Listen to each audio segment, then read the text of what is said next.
So the email address that you're going to submit for coastal is federal.consistency@glo.texas.glo.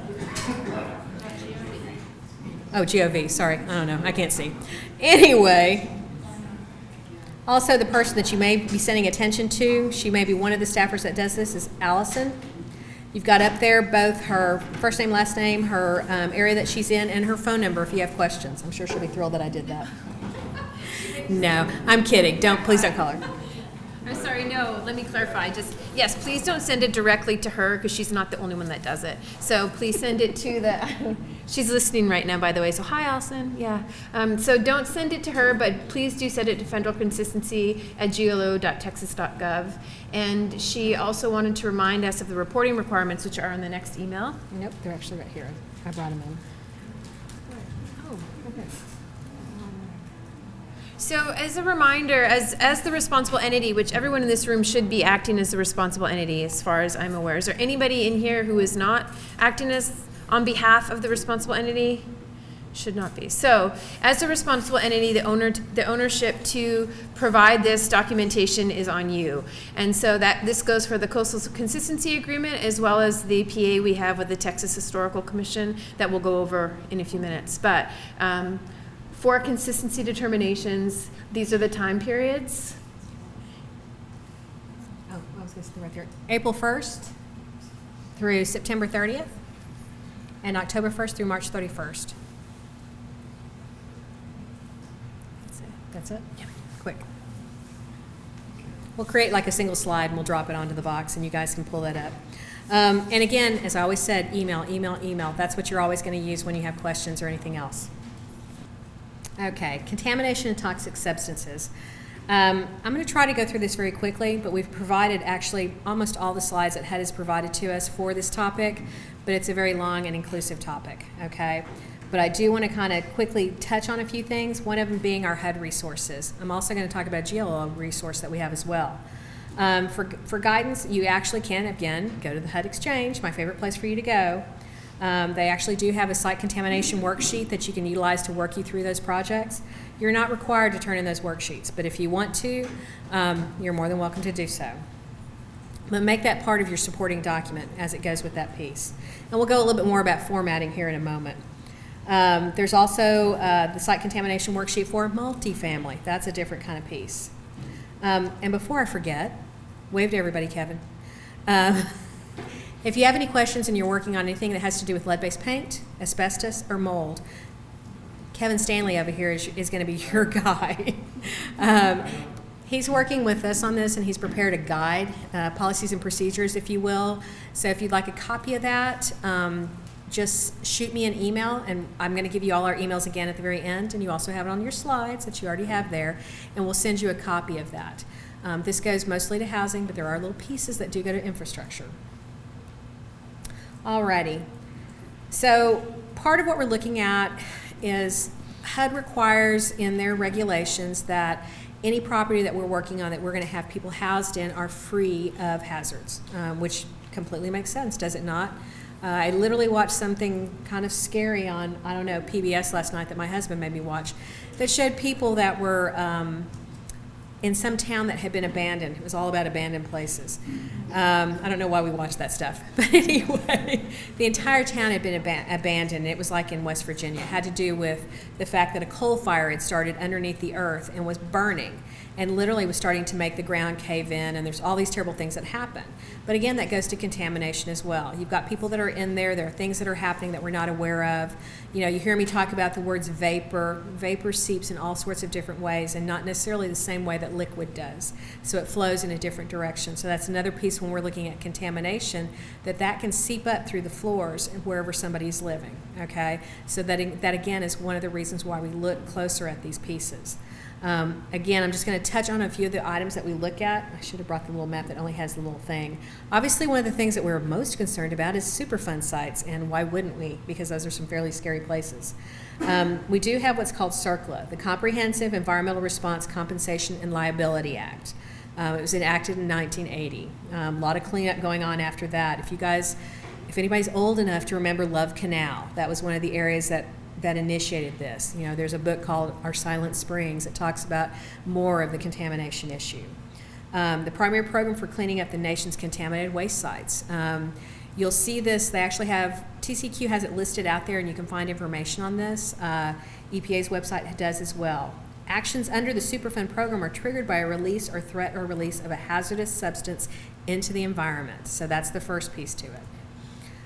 If you're doing multifamily housing, one of the things that you're going to be looking at when you're obtaining that land is to get what they call landowner liability protections, okay? You're trying to say that I didn't know that was on there. I did my due diligence through a Phase 1 ESA to prove out that this property was okay, so that in case something is discovered later on, you have kind of a little bit of a leg to stand on.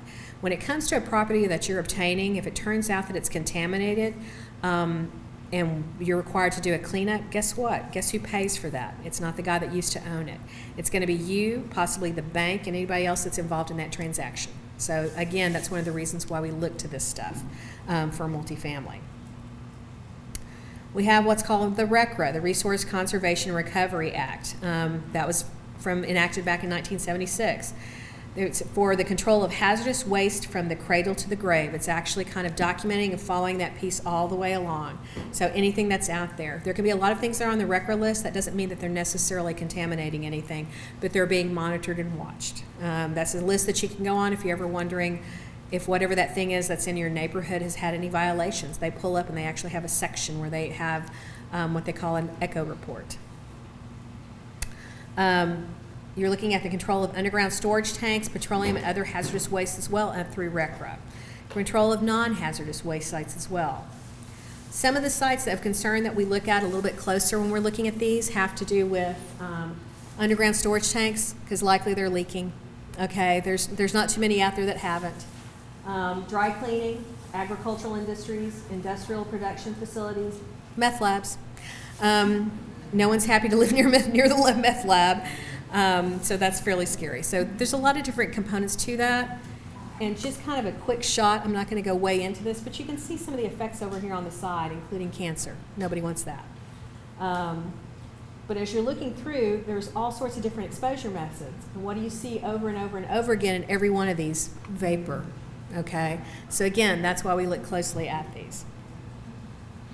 Some of the sources of contamination, as we kind of talked about, some unexplained dirt pile that's hanging over there with some sort of, mining tailings. Believe it or not, we do have mining in Texas. Not just the fracking, but other mining. Landfills. They were talking about some area that was built on an old landfill that had actually caved in some area. That was another thing that we were watching. I don't know why we watch this stuff. Any kind of buried waste. And of course, those fabulous underground tanks. We talk about the pathways to exposure. I'm not going to go too far into that. Your guess can be soil, water, air, all those good things. This is the standard for HUD, basically saying that the property should be clean. There should be no hazards on site. The requirements for site evaluation. Again, for multifamily, we're going to ask you to do a Phase 1 ESA per the AS team standard, and we're going to be asking that you include vapor in this, as it's not always required. You need to pay particular attention to any kind of proposed site on or in the general proximity of dumps, landfills, industrial sites, or other locations that contain or may have contained hazardous wastes. And HUD or the RE must use current techniques conducted by qualified professionals to undertake investigations on that are determined necessary. So again, that can go to the Phase 1, it can go to a Phase 2, it can go beyond that. We can be doing all sorts of testing for that. There are certain requirements for site evaluation. I'm not going to go into each and every one of these because they're getting long. Where are we going? There we go. However, they do actually have a document that they put out there that's called Choosing the Environmentally Safe Site. You can download that. That gives you some ideas of what to walk through. For due diligence for the site contamination, generally what they look at is government records research, evaluate historic uses, research on activities and use limitations, visual inspections, and interviews. When you're doing housing, when you're doing single-family housing, they have what they consider to be a limited due diligence checklist that you can utilize as well, which reduces the number down to, I think, 3. That's actually also involved in that PMP that I was talking about that Kevin was so gracious to write up for us. And that's it. Does anybody have any questions about contamination? There's a lot of things that go in with it, and there's a lot of issues we've had with it. But again, since this is such a short class and we've only got a few more hours to go, I'm not jumping in depth. Yes, ma'am. Does the GLO have the specifics?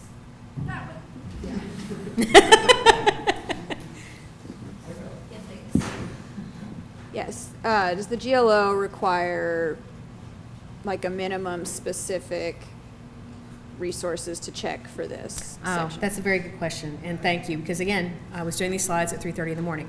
Yeah, actually we do. One of the things that we actually ask you to look at is the NEPA Assist site. That's one of the best locations that you can go and pull up and find information on. It will give you and map out for you the various areas that are out there that may or may not have something in there. You can also create a report from it. Is everybody familiar with NEPA Assist? Can you give me a show of hands if you've ever used it? Have you guys ever used it? Would you like to see it? Who hasn't seen it? Raise your hand if you'd like to see it very quickly. That's okay. That's why I asked. I'm not going to jump on there if you don't need it. Okay. Yeah, it's a very, you can Google NEPA Assist and it'll pull right up for you. If you go in there, you load an address into it, it pulls it up. You can actually create an outline for a property if you want to. So if you need something more specific for a larger piece of land to utilize, you can do that. It will actually do that. Sometimes it has a hard time with creating the report, but it will create the report from that. On that thing, you can actually create circumferences around it, and it will follow the shape as well if you've delineated a piece, that you can take it out a half mile or a mile. Okay, so depending upon what it is you're looking at. Remember that when we're looking at some of the items that we're looking at on our lists, and it's outlined in that P&P, that's one of the reasons I'm not going into too much, because we can just easily hand that to you and it's all written up there. We've got search distances that are required. They usually fall back on ASTM, and that's who they're looking at for you to look at. Some of these pieces that we're looking at go to only items that are either on property or right next to you. Okay. Others are things where they're looking for stuff that falls out a half mile. Very few, but a couple actually take you out a mile for a search distance. So again, those when you pull up the P&P, it will give you the idea of exactly what it is that you're walking through. Please add. You're too polite. You should just walk up and start talking. So I feel like Cynthia presents the good stuff, and then I come behind her with the bad. By the way, you're the responsible entity, but by the way, you are the responsible entity, and you. Like grandma. Here's your candy. You are all ultimately, as the environmental service providers for the responsible entity, providing them with a document that is legally binding. And not to be scary, but the contamination and toxics is a big deal for HUD. And in addition to that, GLO will be monitoring everyone's project, especially projects that are high risk and projects that have identified significant constraints, underground, above ground, whatever they may be. So we will be keeping a track of those projects as they come in. They'll be added to our list of mitigation monitoring projects, and we will be doing field inspections to ensure compliance, as well as inspections at the end to make sure you have certain requirements. A great example we were just talking about would be, clearance of lead-based paint, for instance, for housing projects, which is probably the biggest deal for HUD. So just a reminder that these documents you're submitting to us, we're not going to double check your data in most cases.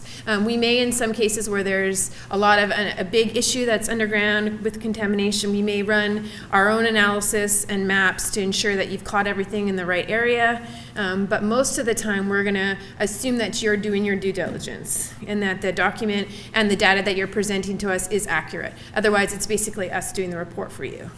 So just a reminder there of the responsibility that comes with these projects, and that, like I said, at the back end, we will be kind of checking up on everything. That's it. That's the bad news. So I get to be grandma and your mom, because you have to tell them all the bad stuff, and I'm like grandma. Here's your candy. Now go play out in the street. But anyway. No, she is correct on that. One of the other resources besides NEPA Assist is also you can go on TCEQ's website, and they'll give you a listing. You have to kind of pull it out. If you can't delineate it from them, you can contact them and they'll do it for you. But you can find out about leaking underground storage tanks, because those are something that you definitely want to make sure that you understand what is and what isn't there. So they're an excellent resource for that. Oh, Rob, you're so that way. I know, I should grab it too. I just wanted to say though, Now you're not being all of recorded. the data sources are on the TCEQ. Some of them are on the EPA. like the RCRAs, the RCRAs. So the policies and procedures document that Cynthia was just saying does list the web addresses so that you could download them for your GIS as well. He said it too quiet, but what he was trying to say is that yes, I could barely hear you over here. You were too quiet. So for those of you that could not hear him, what he's trying to let you know is TCU does not have all the listings. You definitely want to go off to NEPA Assist, but there are other areas that you can look as well. We've got those listed with links in that Policies and Procedures Manual. So again, let us know. Send me an email and I'd be glad to forward that to you. It's a really concise document. It splits it out into toxics, which that better be resolved long before you actually turn in that environmental review, and the mold, asbestos, and lead, which may be something that we're dealing with as we go. It just kind of depends. There's certain pieces that you have to do prior to even demo. So don't think just because it's demo we don't have to do anything. There are pieces that belong to that. So don't trip on that one. And again, if you're doing rehab lead-based paint, ensure that you are following that to the law. Okay, that is something that we're discovering is that some people are tripping up on that. So don't let that be you. Don't you be our example in the next training. All righty, endangered species. Ooh, that's you. Did I mention she's a wildlife biologist? No. Yes, she is. Okay, so I'm going to kind of go over the slides a little bit because I can play this on TV, but she's the real deal. All righty. So, Endangered Species Act. Obviously, we are concerned about dealing with habitats. Much of the time when you guys are going out there and pulling up IPAC, how many people have touched IPAC? Hands. Excellent. Glad to see that. You people that don't have your hands up, you need to go on IPAC, okay? And you can Google IPAC. That's what you're going to get on to like delineate your project, figure out what's located in there, and it actually does provide you with that letter from Fish and Wildlife that gives you the generalities. And they're general, okay, because that's the same generated letter that goes to everybody. What it does do is based on what you delineated, it lets you know what may or may not be in that area. It also gives you links to other areas to go into, that diversity database that you can pull up from Texas Parks and Wildlife, because you're looking at both the listing from U.S. Fish and Wildlife and from Texas Parks and Wildlife, okay? You have U.S. Fish and Wildlife, they've already got some things put together for you, and they will give you some delineations on IPAC to let you know that we only look at this particular bird in this particular county if it's a wind project, okay? Which is a good thing to be able to pull together. When you're doing your projects, don't just send in the list of species and say, they said there's no habitat here. Well, they're saying in general, okay? In general, from what they've had reported and on their mapping, there's no habitat there. But you don't know that there is or there isn't because those things are listed in your community. If you're doing a community center in this one little plot, 2-acre piece of land that you've got over here that's never been developed, who knows what's on there? That may have the endangered, prairie wildflower or whatever it is. But the difference is on that is that you're going to create a little matrix, okay? Just a little kind of Excel sheet or spreadsheet or whatever that shows us what the endangered species is, be it an animal or plant or whatever, what it usually thrives in, okay, what is its habitat, and you can go out there and Google and find it. Sometimes it actually provides it on there, provides it on Parks and Wildlife as well, which is a great resource as well. And then look at, is this going to happen here? So is the manatee really going to be on that little property out there in West Texas? No, it's really not. So you'll talk about that, the fact that there's no water sources nearby, a simple explanation, but that's what you're putting over there. If you're actually pulling from the IPAC and it says that you're only concerned about these when it's a wind project, you refer back to the IPAC in that piece and you put that in there, okay? So you're going to give us things that involve what the species is, what their habitat is, and what is located there, why it's not going to do it. I would start out the matrix at the very top to give us an explanation of what you see on the land. So somebody went out and did that site visit, okay? And again, this is going to a blank piece of land when I'm saying that.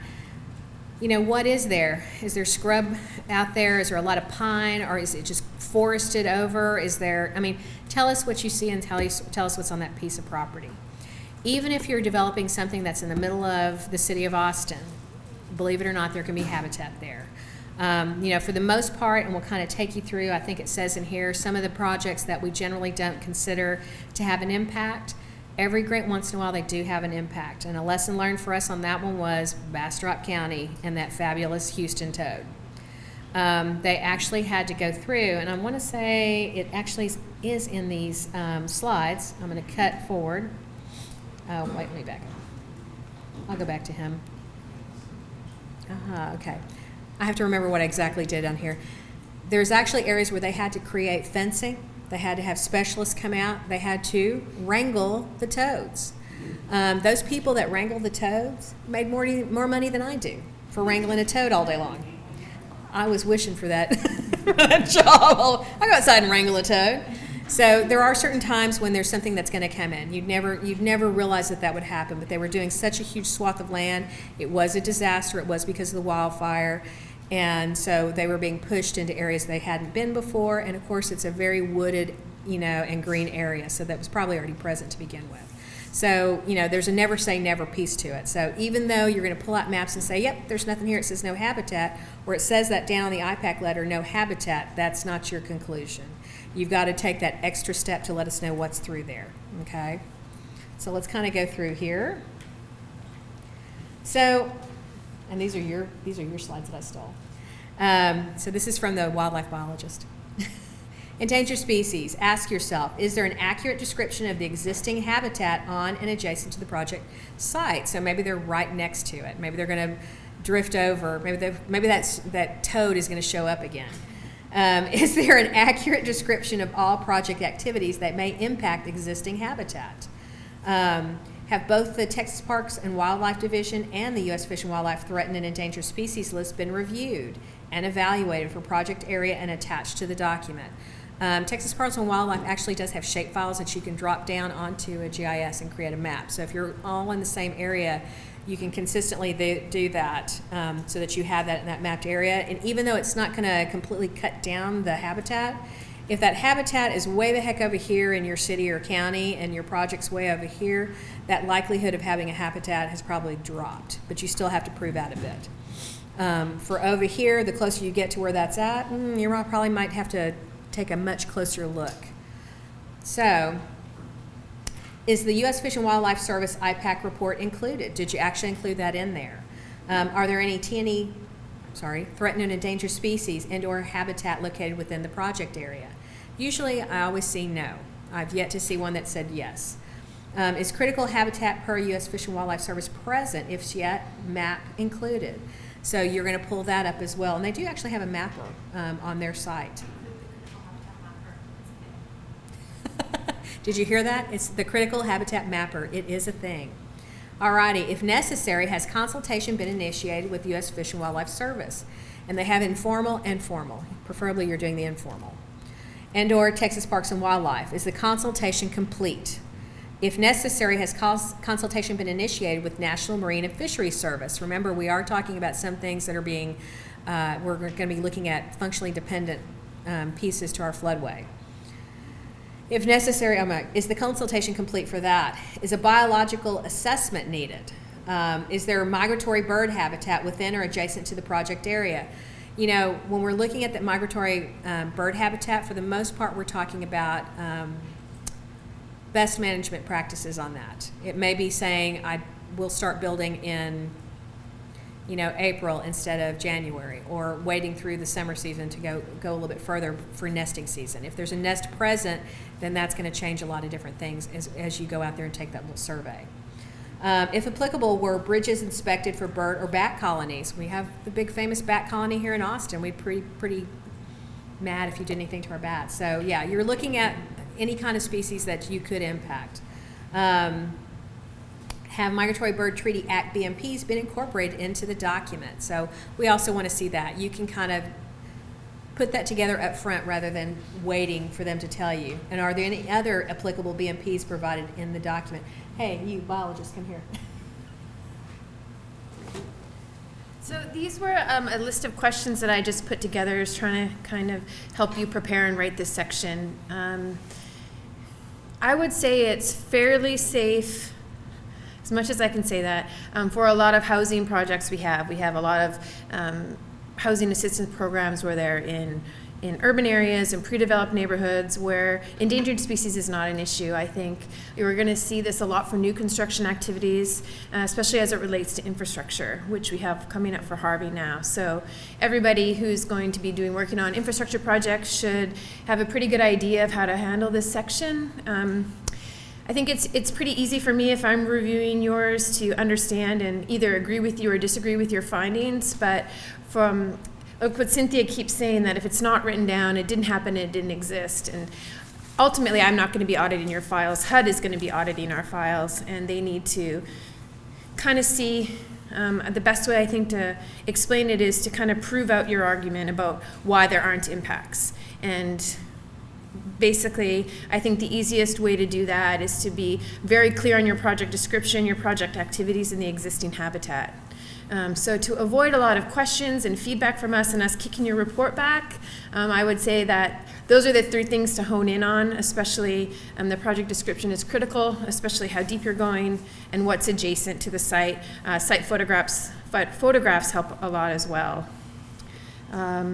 But there wasn't really anything else I wanted specifically to say about endangered species. We have had projects where we have had to go into informal consultation. There has been a biological opinion issued, so it does happen, but again, those are larger infrastructure type projects. We'll probably see a lot more with our mitigation program, but hopefully not too much with Harvey. Again, if you have questions, earlier the website and the email address I gave you for technical assistance questions, please reach out and we can kind of help walk through any issues that you might have before you kind of dive into preparing the report. By the way, that's the Houston Toad. That's what I was talking about. Yeah. The Toad Wrangler. No, I'll let you, but are there any questions about anything up until now about endangered species before Cynthia launches into the Section 7 consultation process? And I'm going to blow through it, by the way. No questions. They're so quiet. That's why I made them get up and Sam, walk yay, around. Sam. Sam has a question. All right, who's my... there we Oh, go. here she comes. Vanna, where are you? Do we only consult with Texas Parks and Wildlife Department if it's a state-listed species? Is it kind of covered with our U.S. Fish and Wildlife Service consultation for federally listed species? Assuming we need consultation.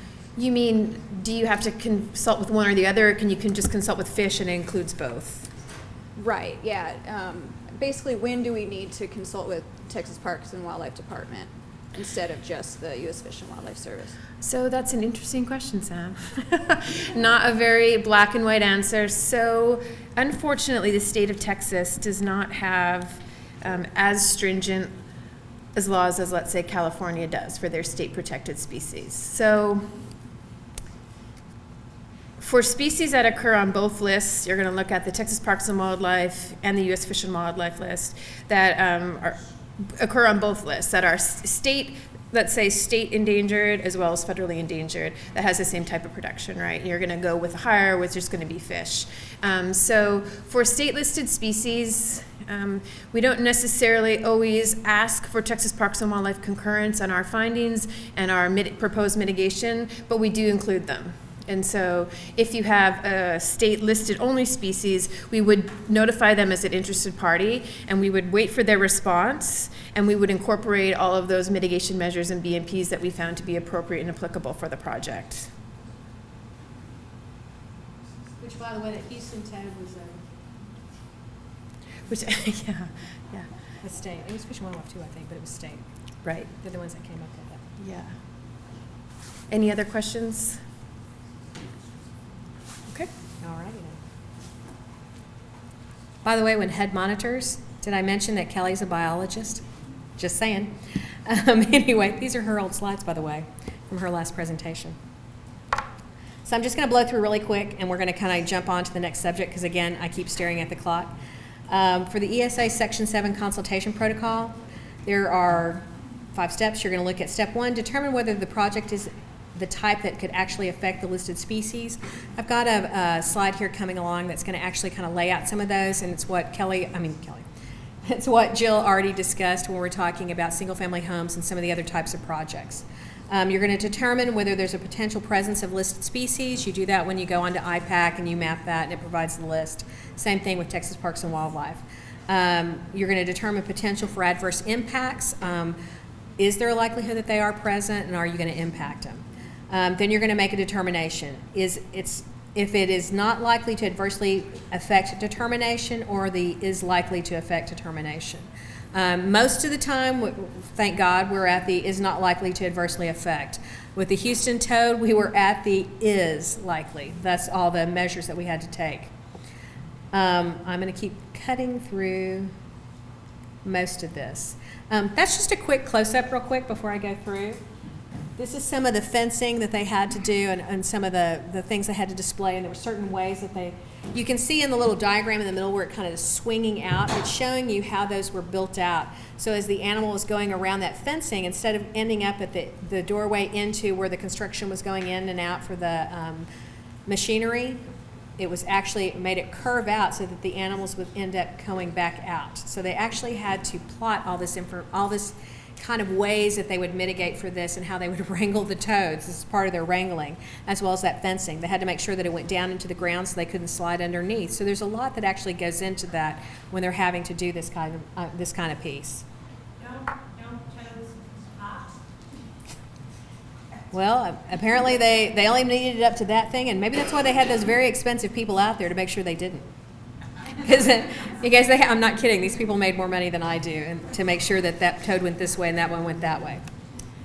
All righty. I'm going to keep jumping through.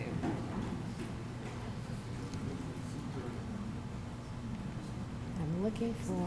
Just say if they run into a situation, they should let us know or entry into any sort of consultation with any agencies. Most definitely.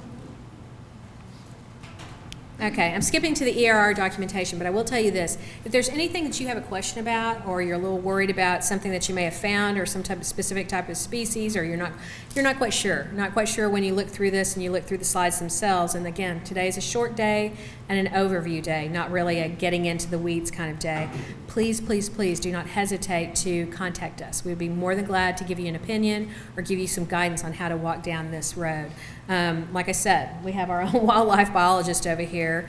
Our contact at HUD is a biologist, so you've got all sorts of different people that can step in and give you a hand and explain what we need to do. Actually, Kelly was here when we had to deal with the old Houston toad and wrangling and all that good stuff, so she's well aware of all that stuff. So again, for the ERR documentation, we're going to look at, for an environmental review record, you're going to have that IPAC study. You're going to make sure that you send that out to it. You're going to include in the packet the letter that they provide to you from Fish and Wildlife Service through IPAC. That also includes that mapping that you have in there and any other listing that they'll have along with the letter. Within that, you can actually pull up, they've got areas that you can pull up that show you the habitats sometimes for the various endangered species that are along that. Sorry, my brain's disappearing as we go. And of course, if you had to create that matrix for the various ones, include that in there to show us that you've already looked at this. There are projects that it's not going to be, if you're doing infill housing in an urbanized area, unlikely that you're going to have any kind of impact. And you can state that, and again, that goes back to your project description, and you'll still include all that information down in there. The other side of that is, and my brain just disappeared. It's okay. It's Friday. Video recorded. It is Friday, and I'm losing. Yes, it's going to be on video and recording forever that I lost my mind. I'm super happy about that. Anyway, I'm just going to put it back to you. If there's any questions on any type of projects, please don't hesitate to contact us. In that packet, again, all the information that you went through creating these matrices, again, the IPAC, any kind of documentation that you get from Texas Parks and Wildlife Division, be that the listing and anything else that you pull through and create for those various species, you want to include in that ERR. Don't just simply send in a listing of the species. That won't do it. And just for a quick one, because I have to point this out, because this was Kelly's presentation from last year. That's her little boy right there. Aww. Isn't he cute? He's so cute. So I just had to point that out because he's just too cute. Is that a That's a bird. That's actually the little bird you see pictured above him. That's what's in his hand right there. Isn't he a cutie pie? A what?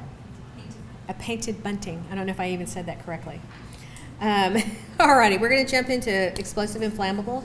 I'm going to say just right up front, that's bad. You don't want this kind of thing happening, and we've seen this over and over and over again, okay? Far too many things, and a lot of things that have been happening out in the Houston area. I think the latest one was Bay City that I saw an explosion that happened, and people had to actually, I guess, shelter at home is what they were telling you to do. But do remember also, those chemicals seep in everywhere. Remember that vapor thing? So sheltering at home, not such a great deal. So you don't want to be close to these things, okay? That's one of the things that we're looking for. Now, in your actual projects, one of the things that HUD has interpreted this time around which was very different from way back in the day when we dealt with them with Hurricane Rita, is that if you are doing reconstruction, you do not have to worry about dealing with this element. They consider it not creating more density, which is fabulous. Yes, ma'am? Same case with infrastructure, Probably so. unless it's new. We must record you. Yeah, I was just wondering if this applies to infrastructure, primarily replacement. I was going to say, if you're talking about like piping that's under the ground and all this other stuff, you're not going to be worried about this. This really goes to people, okay? Because when we're doing those ASD measurements, what we're looking at is how close the building is and how close the people are, and it's talking about whether it has thermal overblast or flames or all that other good stuff. It's about hurting somebody. Now, if that's something that's being put in place to develop and create more people, that's a little different. Then you're looking at, if I'm creating a main line that's going out and now we're going to be blooming all these homes out here, then HUD may look at that a little bit different, because now you're creating a development that could happen right here next to, I don't know if I still have him on here or not. Oh, I guess I took them off because I was trying to shorten it. There's a picture of an apartment complex, and there's a giant above ground storage tank literally right next to it. And I'm sitting there looking at it going, and when I'm hunting out for an apartment, even though they look new and clean and pretty, do I want to live by that? I don't think so.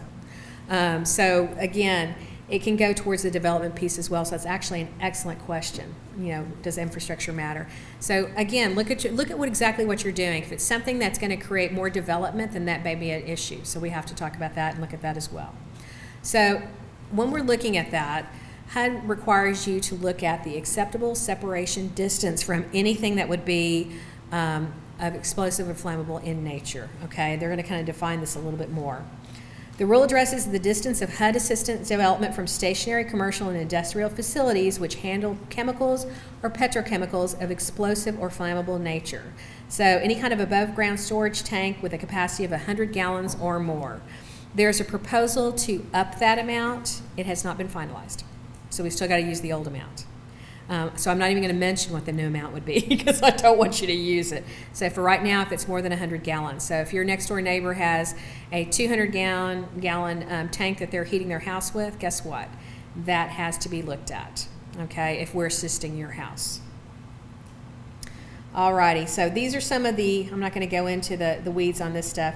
For petroleum products and chemicals that can produce blast overpressure or thermal radiation levels in excess of the safety standards.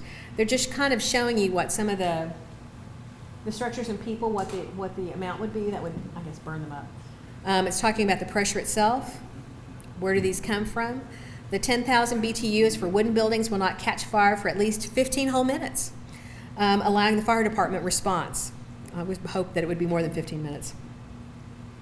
At 450 BTU, and this is where they come in with those acceptable separation distance, humans will only experience acceptable pain with a limited detrimental effect. So, hey. 5 PSI, overpressure shock wave above this threshold can begin to shatter windows or injure organs. So think in terms of how you feel that. Have you ever been to a concert and they're playing so loud you can almost feel it inside? Think about that when it's a blast. That's what's going on, and you'll likely feel it, but you're also not going to realize the type of damage it's doing internally to you. So you see those people that are running away from something. I know we've all probably seen the video of somebody running away from a blast, and the back of them is all red because they've been exposed to for whatever reason they didn't have their shirt on. I don't know why. 'Cause you know which video I'm talking about. A lot of the times what people are citing when they're putting these up is they're citing the local fire code as the reason as to why they don't have to worry about it. Local fire codes don't always cover it, okay? This is an example of a standard fire code. For LPG or propane tanks up to 2,000 gallons, the safety setback requirements are the distance from the building with other than fire-resistive walls would be 25 feet. For HUD, at that 2,000 gallon tank, they would require it to be 70 feet, so they're not matching. So again, you can say you can't just, quote that it's because of the fire code that you're okay, because according to HUD and that ASD reg, you're not going to meet it. Some of the hazardous substances and hazardous liquids that we're worried about, giant listing that I'm not going to read everything off. Some of the hazardous gases that we also look at, hydrogen, liquefied natural gas, liquefied petroleum gas, propane, again. What type of projects does this regulation apply to? Development, so new development. Construction, rehabilitation, modernization, and conversion. For the rehabilitation, what we're talking about is an increase in residential densities. So not normal rehab that you're trying to help that house and you're just trying to rehab the interior or some of the exterior, but actually creating more density, okay? So they're expanding. Maybe they're creating another section, the mother-in-law wing. Converting a building from non-residential to residential, making a vacant building habitable. Any kind of HUD-assisted hazardous facilities. Believe it or not, I used to laugh at that, but there's actually some stuff that we're working on that may go to this. So again, be careful, this applies to this. Examples of the hazardous operations that are applicable, bulk fuel storage and distribution facilities. People forget about those distribution facilities. I get that question all the time, does this one matter? Whoops, went backwards. It went possessed on me. Any kind of petrochemical plant. I actually had somebody send something in and we're like, what do you mean there's a problem with a tank? And I was like, well, did you do the ASD calculation for me? I don't see it in here. I need for you to do that. For what tank? And their picture is straight down the neighborhood because they're taking their pictures for THC. And there's the house, and there's a giant tank at the end of the street. I mean, a huge tank that's probably 500,000 gallons. And I was like, well, that big tank in your picture. I circled it for her and sent it back. I said, so that one I kind of need it. And then I did an overview, and the overview of the aerial looked like this. Okay, that was all next to it. And I said, that would be the problem.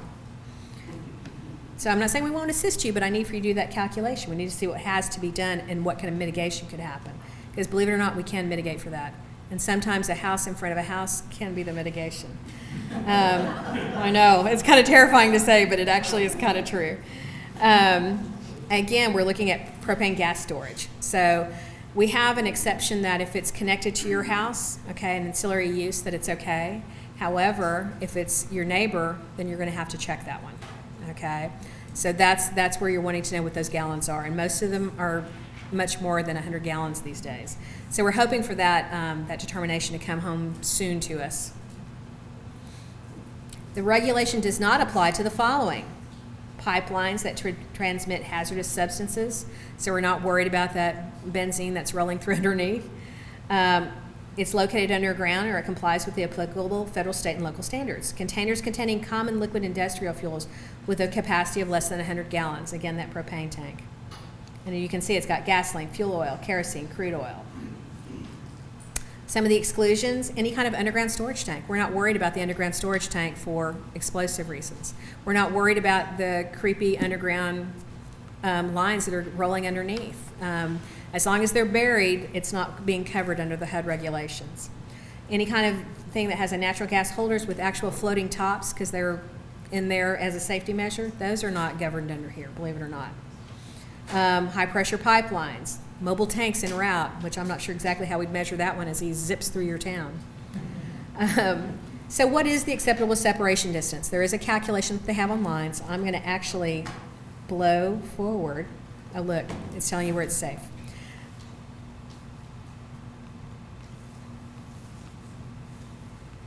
Ah, there we go.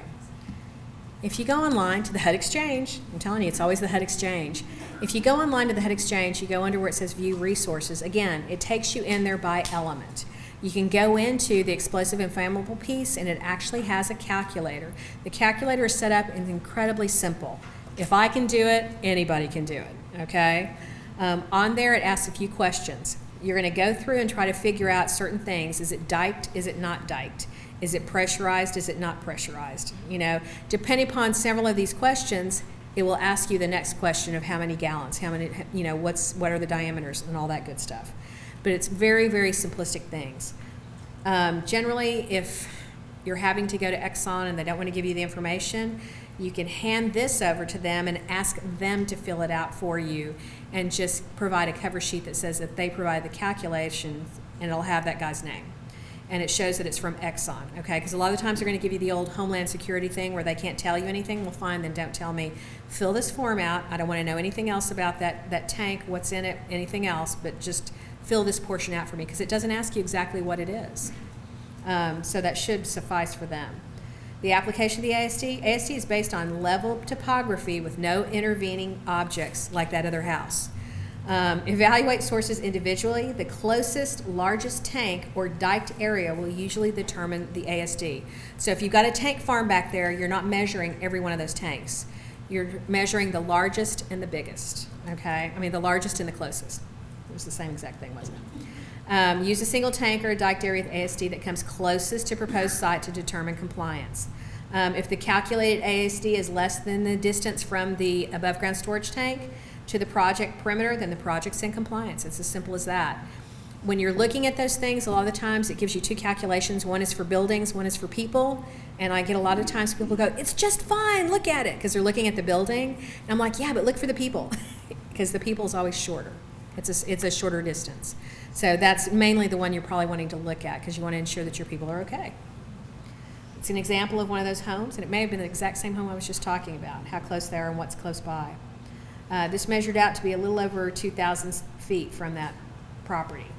They did their ASD, and I'll see if I can read it from here. They're saying the ASD for thermal radiation for people is 1,419 feet. So they are within an acceptable separation distance according to the previous map and the distance, because that was over 2,000 feet. The ASD for thermal radiation for buildings is 307, so not quite as long of a distance that it requires. Because again, if it's that wooden building, it can last for 15 minutes, which I always am highly amused. When it comes to this piece, what you're going to be looking at, HUD requires you to look within a mile radius, okay? Obviously, if you're looking at a developed area and there's a home, show the radius, the tank farm's over here, not a big deal, because you've got this entire development between you and the tank farm. You can show us the distance, and that's it, because you've got all this in between. You can go ahead and be sure and write that up in the checklist and explain that piece of it. If it is actually with nothing between you and it, or there's maybe only one house, then you are going to have to do that calculation, and you have to provide that calculation and the backup for it. And we can't approve anything within that distance if you're not mitigating for it, so it may require that you put up a wall or something to that effect. I'm going to keep rolling.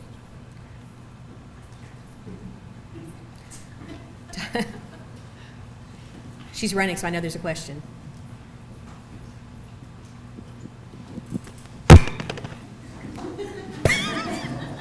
How about rail?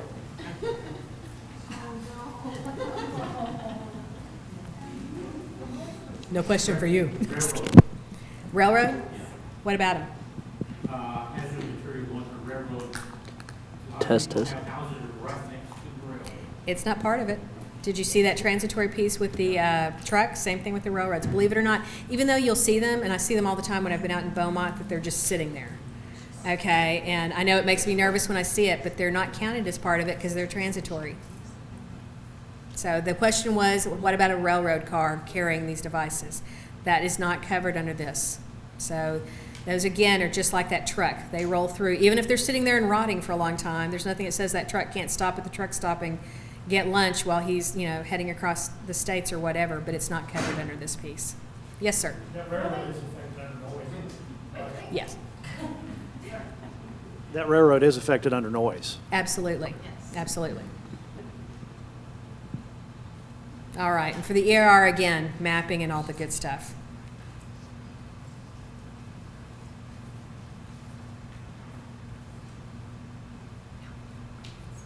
Any more questions? See, you were walking that way, so I thought there was a question. Okay. All righty, we're going to jump straight into, let me back up a second. Again, when we're talking about some of this siting, HUD Exchange has a lot of information. They've got the actual guidebook that's online. They've got a siting system, and they've actually got that checklist. I'm sorry, the worksheets, pardon me. No. Though they actually have the worksheets that are out there that can walk you through all these different pieces. Yes, ma'am. I was just gonna say the worksheets are a great resource. The worksheets are a great resource. And they're for every topic. I know that Zach would be very happy if we said that. That's right. And actually, they're very handy, and they are out there for every topic that you see in there. And again, when you go under View Resources under the HUD Exchange Environmental section, it breaks it out element by element. So as we're going through, they're going through as well. Fabulous picture of thermal radiation. That's actually a video. I won't show it to you, but it actually has the guy that runs away, and for whatever reason, he has no shirt on, and you get to see how horribly red his back is. And it was actually rather stunning, the explosion. Farmland protection. Likely not going to be an issue too much, I would hope, but for existing, okay? If we're doing something that's going to be new development, it's a possibility. We've listed out the HUD resources on here for you to click on. You can go into the HUD Exchange as always, and they've got the worksheets. For the farmland process, we're looking to determine whether it is actually, number one, if it's an urbanized area, or if it's prime farmland, or both. When you're looking at that, you're going to determine whether the project is the type that would convert to farm, that you're converting prime farmland, sorry. So if there's no new construction or acquisition of undeveloped land, or project is in compliance, you're done. So again, back to that project description. You're explaining what you're doing with that. When you come into here, you still have to have an explanation. Don't just say it's in compliance. Say it's in compliance because it is not new construction or acquisition of new land. And then refer back to the project description. Determine if the site is committed to urban development. So there's a way that you can go on there if you're picking out particular sites, even if they're kind of scattered around. They have a map through what's the census called the Tiger Census. When you pull that up, you can actually show urbanized areas, because now what they're looking for is for you to record it out that way. So in there they actually have urban zones and urbanized areas. I think we actually have a map in here that can show you that. The third piece that you're going to look at is you can go on the soil survey and actually figure out whether it is prime farmland or not. Alrighty, so if we're determining it, again, only if it's going to be new construction or acquisition of undeveloped land. If it's rehab, we don't care. If you're replacing a pipeline that's already in the ground, he's already in the ground. He's already gone across there. So whatever's been done for that easement is already in place. We're not worried about that. If you're repairing drainage, that drainage area is already in place. Anything that's already existing is not going to impact this. This is the map I was talking about that actually shows you the urbanized zones. You can see over here sort of where it says urban areas, and it's actually showing you these areas in kind of this purpley blue color are the urbanized areas, and it kind of sprinkles out into these pieces. If you have that map and you pull that up, and you always mark on the map where your project is, so don't just send this map. My project's over here, okay? So I'm gonna have to look and see if it's actually prime farmland. If my project was over here, I'm done. It's an urbanized area. If you're looking to find out if it is actually prime farmland, you would go again on that soil survey. It pulls it up and it'll actually map it for you. When you pull it up and record onto the little things, it actually provides you with what's in there. It'll give you kind of the soil types in here. And it actually, which you don't picture in this little section that's down here, it actually kind of gives you a guide, a legend that tells you what portions are prime farmland and what are not prime farmland. And I can't remember, it's been a while since I've been on there, so I can't remember if the red is not prime or if it is prime. Do you remember, Kaylee? Green is prime. Is green prime? Okay, that's what I thought. So as we're looking at this, you can guess that the only piece that's prime is this little sliver, so we're not that worried about it. If there's a certain portion, there's a certain acreage that they're worried about, so we'd have to kind of go back to that. But for the most part, this is showing you that is not prime farmland. I'm used to them looking a little bit more like this. Those would be the maps that you would use for your supporting documents to show us that you've done that. If you're doing it based on the fact that it's not going to be new construction or acquisition of land, then you'll explain that and refer back to the project description. Consultation. If it turns out it's prime farmland and it's not urban, guess what? You have to do farmland conversion. So it's a form that they fill out. The gentleman that's now there actually in Temple, the last time I was at one of his trainings, the comment was, as he was providing and the walkthrough of how to actually fill this out, said, never mind. Just give me a call and we'll fill it out together. So you can send him an email and set something up and he'll fill it out for you apparently. For documentation, again, you'll be utilizing the two maps or one map, depending upon what's on there. And if you actually do have to convert, we have to get a copy of the conversion piece that you turned in. We fill out, you as the grantee fills out one portion, USDA fills out the other portion. And we're going to jump into floodplain. Is everybody doing okay? Are you about to pass out? Do I need to make you stand up and jump around? No.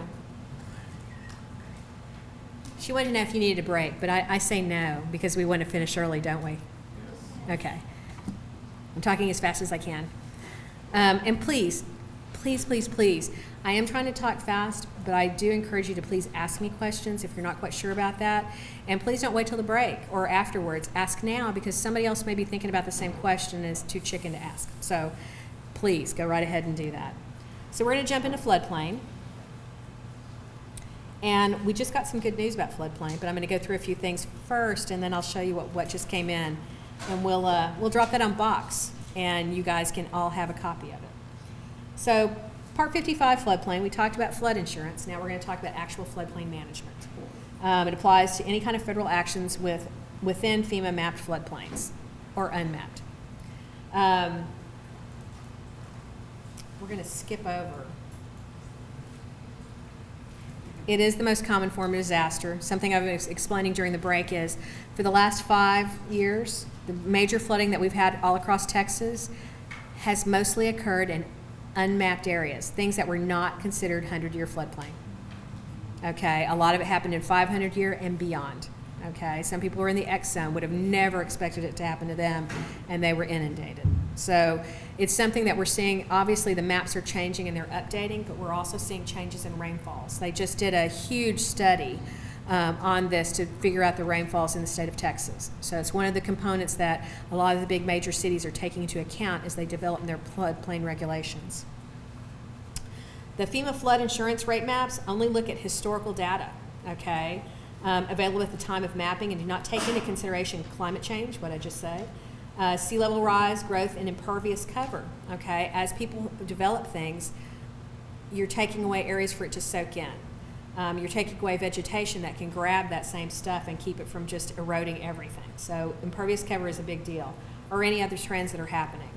For HUD's floodplain management regulations at 24 CFR Part 55, they look at avoidance, minimizing impacts, and providing public notice. But the first thing they look at is avoidance, okay? And that goes back to the executive order because that's the whole point of it, is to avoid when possible, and preferably avoid, period.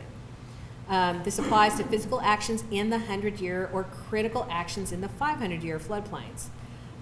If you're doing rehab and you go above 50% of the value before the rehab in what you're doing, you have basically pushed yourself up to having to do elevation if you're providing any kind of improvements. And that's not just from the FEMA side or from the GLO side or from the HUD side. That will be from your local floodplain manager. That's part of the criteria that they look at. It also applies to any kind of building of new construction or reconstruction and roads. Are you surprised about the roads? Is anybody surprised about the roads? I'm not.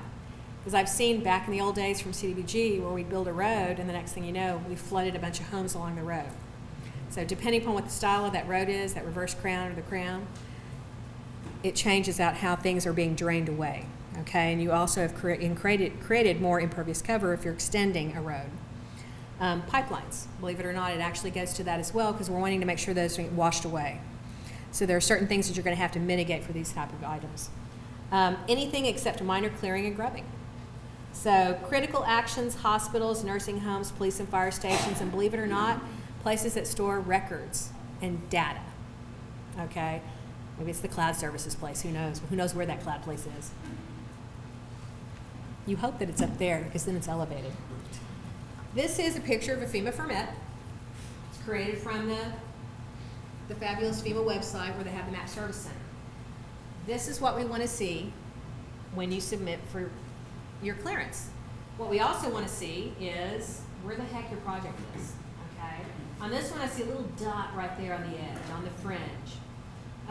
If you're doing something larger, if you're doing a basin perhaps, or multifamily development, I expect you to delineate bigger, okay? It shows the actual layout of it, not a dot. The dot doesn't do it for a multifamily complex or a large, basin that's the size of a football field, or even half a football field, okay? You've got to show us where that is on the map. The other piece as well is that we actually want to see the ferment. What I've been seeing for a few people, and I realize that the FEMA website can be slow, but we still have to have that, is they're taking a screenshot of the search. The search issue will pull this up, and it has a lot of the same information, you're absolutely right, but it doesn't create that format separate from itself. And that's a much larger piece that you can actually expand and contract. That screenshot, we can't do that. Everything kind of turns ugly. Yes, ma'am? We can't, with the ferment, you can't adjust the zoom. Really? Yeah, because I haven't figured it out. Yeah. Yeah, I was saying with the ferment, you can't adjust the zoom. It's automatic.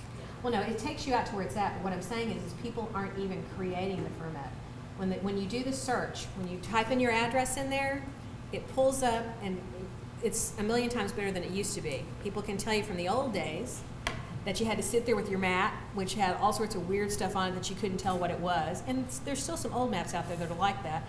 And you pull up your, whether you use Google Earth or just plain Google or whatever for your mapping service, and you had to figure out landmarks so you could figure out exactly where that thing was on there to delineate. Because it was like 4 lines going this way and then something that does like that, and I've got to compare it to this map to figure out exactly where I fall into on there. Nowadays, what it does, it will actually drop down a pin, which is what you see on this map, which is really lovely. But then at the very top of that page, it asks you, do you want to view your format? Do you want to save your format? Yes, you do. Click. Right. Okay. Right, but when you do that, Mhm. it'll be a small area, and you can't adjust the zoom there, so you might not get your whole project into the ferment. It can take up to 6 But, sorry. maps. I've not experienced that yet. Yeah. When is that happening? I mean, Yes, I've are you had that talking about the happen. whole big giant piece, or? We have infrastructure projects that Oh, I see what you're saying. Okay, because I was sitting there going, how does the house not fit in it? I could see that for the infrastructure projects. There's actually, you can probably go back out to some of the other mapping that they have in that service, and I'll pull it up, and I need to experiment with it first. But they have some of the other base maps that you can pull up that you can actually utilize, and they're the larger map itself that you can expand out and do. Yeah. And you can pull out from those these pieces, okay? So in that place, what you're talking about, I understand that for the infrastructure. On some of that, you're probably going to be looking a little bit closer at it, and some, not so much. It depends on exactly what it is and where it is. Hopefully, there's not too much that's falling into the floodplain or floodway, but you never know. I'm going to keep on going. Some of the other types of floodplain maps you may see, besides that, and this is where this could work as well, NEPA assist, believe it or not. As long as there is, and be careful with it, as long as there is a floodplain map available in that area, it should show up on NEPA assist.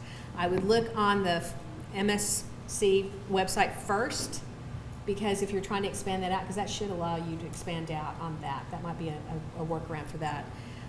Because if there's not a map available for that area and you pull it up on NEPA Assist, it shows you no floodplain area, but it doesn't tell you that there's no map available.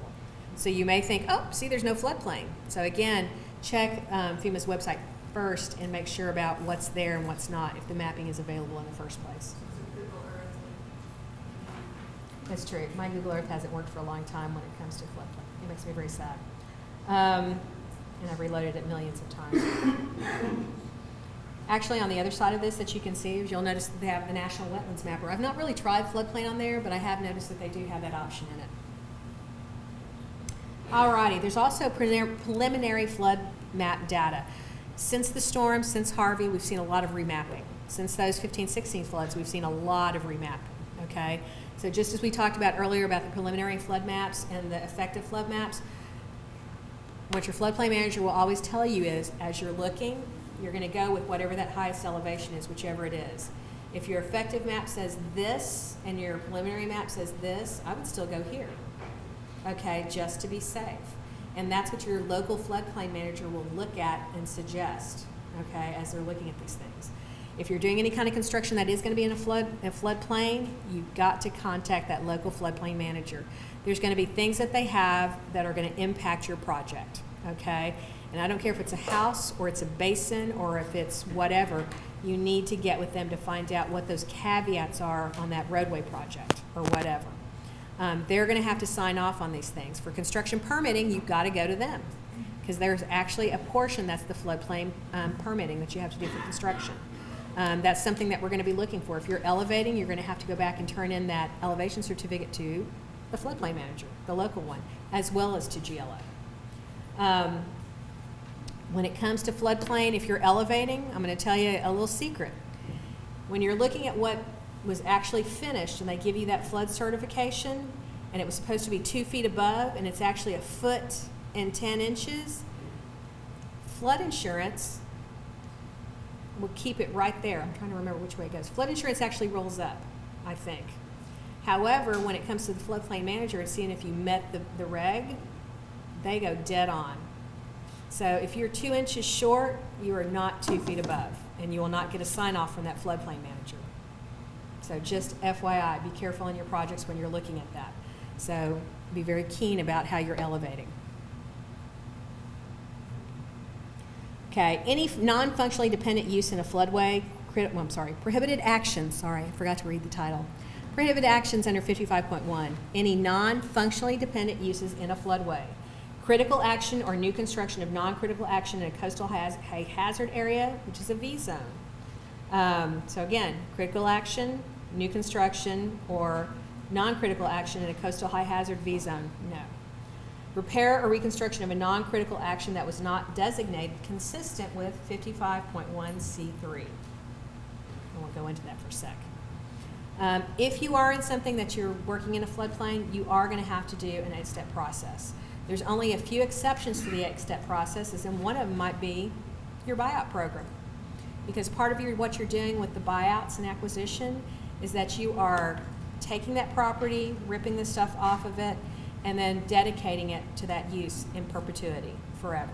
Even if it changes hands, forever. That land will always be considered a green area or a park area or whatever it is. And they've got to follow whatever those covenants are that were put on the property. Because of that, you don't have to do an 8-step process. So you don't have to publish, you don't have to go in for the alternatives, because the whole point is to do exactly what you're doing. So when you are doing an 8-step process, and I kind of wanted to step back, if you're doing housing, if you're doing something else, you're going to identify the floodplain. You're going to tell us what type of floodplain. You're going to publish the early notice. On the early notice, it asks you about acreage. It asks you about the type of floodplain it's in. It asks you for a location. It asks you for some of the how do I put it, the flora and fauna of the area. It asks you about anything that might be important about that area. You'll do an evaluation of any kind of potential impacts. That's part of steps 3 and 4. They ask you to do an evaluation, and then you do a reevaluation. On that, they're asking you to look at alternatives. Is there an alternative to that project? Would it be easier to build the house further back on the lot and then avoid that floodplain? Would it be easier to move the road over just like 2 feet this way instead in your design and move that way and be out of the floodplain? Would it be simpler to create some type of drainage that goes along with that road? That can be another alternative. They're looking for different pieces of that. They're asking you to use technology, to use planning, to use any kind of device that you have. You're going to make a determination of measures to offset, minimize, or mitigate the floodplain impacts for steps 5 and 6. So again, you're going to develop that out further. And then you're going to have that decision and that final notice. You're going to publish, you're going to tell us what it is you're doing out of those alternatives, which should include hopefully what your project is. That should be one of the alternatives. You're choosing that one, and here's how you're mitigating. Okay, this is what you're doing to ensure that you don't harm anybody else. Part of what they look for in here is direct and indirect effects. So as one gentleman told me one time, as they were elevating a home with Phil, his neighbors were so close next to each one of those homes. I mean, it was ridiculously so. You could reach your arm out and touch the house practically. And I said, well, when you elevate that one with these guys still low, how are you gonna deal with that drainage when the water runs off? And his comment to me was, well, they're in the floodplain, they already know. It's like, no. That does not work. Okay, so that does not work. So we're looking for the direct and indirect effects, and you've got to be able to mitigate for those as well. We're not trying to harm other people. That's actually, believe it or not, it's in our water code that you're not allowed to cause harm to somebody else by elevating your property. Okay, so just so you know, somebody could sue you over that. After that, you're supposed to implement the action. So it's not a paperwork exercise. Again, that's why I say when you talk about the alternatives, you actually have to talk about the people that are the owners. Okay, so if it's a multifamily development, you got to talk to the people that are actually applying for those funds. You know, if it's the city, they're going to talk about how they're going to put this together, because it's got to be those people that are involved, because they're going to have to include that in the plans and specs. Okay, when they go out for bid, when they actually build this thing, it's got to follow exactly what we're supposed to be doing. So they've got to implement those actions. Again, fabulous little HUD portal down here has more information on the flood plan and the floodplain. Sorry about that. For elevation requirements, there are special elevation requirements that come with CDBG-DR that are different from everybody else. They're actually requiring 2 feet above base flood elevation if you're in the floodplain, okay, which is different from many other programs, but not necessarily other localities. Harris County has one of the most stringent floodplain regulations in the United States. Houston is right behind them, and very much so because of what they've experienced so far. Any kind of substantial improvement is any repair, reconstruction, or improvement of a structure, the cost of which equals or exceeds 50% of the structure's market value before damage. Okay, once you hit that substantial damage piece, you're required to elevate, and that's not just GLO, not just FEMA, but that's going to be your local floodplain administrator. And the reason why they're not going to grant you a variance is because every time they do that, when FEMA comes out to do their evaluation of that community, they're going to ding them on that. They could end up being suspended. They could end up getting lowering their rating that they have on there, because depending upon what their rating is on their rating system for insurance, the entire community ends up paying more money because they granted too many variances over here. So it's something that they're really paying attention to much more these days. So please don't put them in that position. Elevation requirements do not apply to structures listed on the National Register of Historic Places, though, or State Inventory of Historic Places. We don't want to do something untoward some historic home. And we're going to talk a little bit more about the historic PA. I'm going to get you to talk about it, so correct. I've got a copy of it over here, so you're cool. Anyway, that's the one of the few exceptions to elevation. Okay, if it's a historic home, we're not going to go there and we're in the neighborhood by elevating it. Critical facilities, any kind of hospital, nursing home, police, fire stations. I heard tales of a fire station back in the day that was placed in a very bad place. I believe a floodway, so we don't do that. They require elevation at least 3 feet above the base flood elevation because those are critical facilities, okay? Non-residential may meet the standard via floodproofing. So if you've got some type of, let's say, I'm trying to think out there infrastructure-wise what you might have. You've got a pump house, okay, that's sitting out there. It's not necessarily a residential structure, but what you can do at the very least is floodproof it. And there's certain materials that they utilize and how you can seal to do that. So what can disqualify a project? Most important thing. If it's located in a floodway and is not functionally dependent or a floodplain restoration, okay, that will definitely shoot you in the foot. Floodway rules. HUD financial assistance cannot be used within the floodway except in very limited circumstances. Some activities may pass over or under the floodway if there's no new construction or ground disturbance within the floodway. And we also went to that, I think I may have it in here, the linear limits. Who remembers that for when you were doing infrastructure?